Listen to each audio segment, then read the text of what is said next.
Digital প্ল্যাটফর্মে YouTube অথবা ফেসবুকে যারা আমার ভিডিও দেখছেন এবং শুনছেন সবাইকে সালাম এবং শুভেচ্ছা। আমি আমাদের দেশ বাংলাদেশ নিয়ে এবং বাংলাদেশের মানুষকে নিয়ে, বাংলাদেশের জনগণকে নিয়ে আমার দেশ ভাবনা নামে এই ভিডিও সিরিজ আমি প্রকাশ করতে যাচ্ছি। আশা করি আপনারা সবাই শুনবেন এবং দেখবেন। আমি এই দেশ ভাবনা সিরিজে যা বলবো সেগুলো সম্পূর্ণই আমার নিজ মস্তিষ্ক হতে প্রসূত এবং এগুলো কোনোভাবেই কারো দ্বারা বা কোনো প্রকার মতাদর্শের সাথে প্রভাবিত নয়। আমার যে তথ্য এবং তথ্যউপাত্ত এবং আমার যে কন্টেন্ট, এটার উপর আপনারা মন্তব্য করবেন, কিন্তু আমাকে দয়া করে গালিগালাজ করবেন না বা বাজে মন্তব্য করবেন না, তাহলে আমিও কিন্তু মন্তব্য করতে বাধ্য হব। দেশ ভাবনা নিয়ে সর্বপ্রথম যে বিষয়টা আমি আলোচনা করতে চাই সেটা হলো নির্বাচন এবং নির্বাচন পদ্ধতি নিয়ে। বাংলাদেশের জনগণ, বাংলাদেশে যারা ভোটার, তারা বিভিন্ন কারণে ভোট দিয়ে থাকে। অনেকে টাকা পয়সার জন্য দেয়, অনেকে মনে করে যে তাদের সাথে যারা সম্পৃক্ত বা তারা যাদের সাথে সম্পৃক্ত তাদের সাথে তারা যদি জয়ী হতে পারে, যেই ক্যান্ডিডেটের সাথে তারা সংযুক্ত থাকে বা যেই ক্যান্ডিডেটকে তারা ভোট দিবে তারা যদি জয়ী হয় তাহলে তাদের লাভ হবে, এজন্য তারা তাকে ভোট দেয়। আবার অনেকে ভোট দেয় যে জয়ী হতে পারবে, যার জয় হওয়ার সম্ভাবনা বেশি, তাকে তারা ভোট দেয়। এছাড়া সবাই আসলে তার নিজের আইডিওলজি বা মতাদর্শ এটার জন্যই যে একজন ক্যান্ডিডেটকে ভোট দেয়, এটা আমার মনে হয় না সবার জন্য এটা সত্য। তো যাই হোক, নানান কারণে মানুষ ভোট দিয়ে থাকে।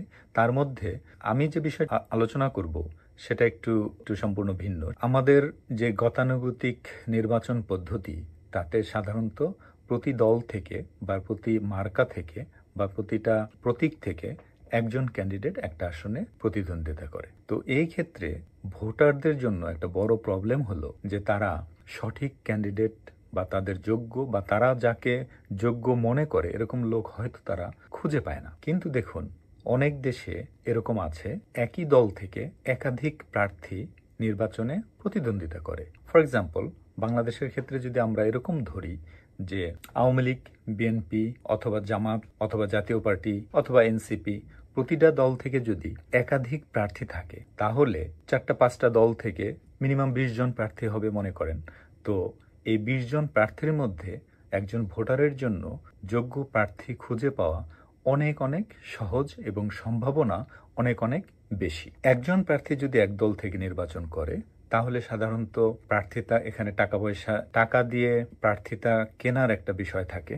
তারপর অযোগ্য লোককে যিনি প্রার্থী হবেন, একক প্রার্থী যদি হয়, সে যদি ফর এক্সাম্পল আমি বিএনপিতে ভোট দিব বা আওয়ামী লীগে ভোট দিব বা জামাতে ভোট দিব, কিন্তু যে প্রার্থী উনাকে আমার পছন্দ না বা উনাকে আমি যোগ্য মনে করছি না, তাহলে কিন্তু আমার হয় বাধ্য হয়ে তাকেই অযোগ্য মনে করা সত্ত্বেও তাকে ভোট দিতে হচ্ছে, অথবা আমার ভোটদান থেকে বিরত থাকতে হচ্ছে।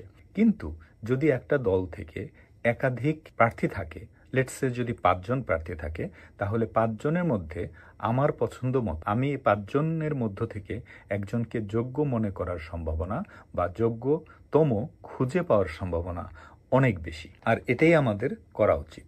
আমি মনে করি এই সিস্টেম, প্রতিটা দল থেকে একাধিক প্রার্থী যদি নির্বাচনে প্রতিদ্বন্দ্বিতা করে, তাহলে এই সিস্টেমটা বাংলাদেশের নির্বাচনের ক্ষেত্রে, বাংলাদেশের গণতন্ত্রের ক্ষেত্রে এবং বাংলাদেশের উন্নয়নের জন্য একটা যুগান্তকারী উন্নয়ন বয়ে আনবে এবং যুগান্তকারী একটা পদক্ষেপ হবে। এটা কিভাবে কাজ করবে যদি সংক্ষেপে বলি, তাহলে যেই দল থেকে যেই প্রতীকের আন্ডারে, যেই মার্কার আন্ডারে সবচেয়ে বেশি ভোট পড়বে তারাই জয়ী হবে, ওই মার্কা জয়ী হবে এবং ওই মার্কার, ওই প্রতীকের যেই 5 জন ক্যান্ডিডেট থাকবে তার মধ্যে যে সবচেয়ে বেশি ভোট পাবে সেই ওই প্রতীক থেকে ওই সিটের জন্য নির্বাচিত হবে। এই ক্ষেত্রে একটা প্রবলেম আছে। লেটস সে বিএনপি থেকে 5 জন প্রতিদ্বন্দ্বিতা করলো, তার মধ্যে বিএনপির ধানের শীষ প্রতীক সবচেয়ে বেশি ভোট পেল, 5,000 ভোট পেয়ে তারা জয়ী হলো।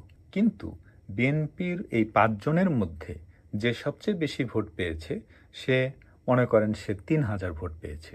আবার দেখা যাচ্ছে যে আওয়ামী লীগের একজন নৌকা প্রতীক নিয়ে সর্বমোট 5,000 ভোট পায় নাই, তারা নির্বাচনে জয়ী হতে পারে নাই, কিন্তু তাদের মধ্যে একজন ক্যান্ডিডেট বিএনপির যে জয়ী হয়েছে তার চেয়ে বেশি ভোট পেয়েছে, সেই ক্ষেত্রে কিন্তু একটা প্রবলেম থেকে যাচ্ছে।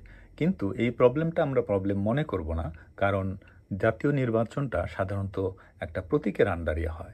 কারণ যে স্বতন্ত্র থাকে তারও একটা মার্কা থাকে, তারও একটা প্রতীক থাকে। সো স্বতন্ত্র প্রার্থীদের জন্য এই ক্ষেত্রে একটু কম্পিটিশনটা একটু বেশি হবে।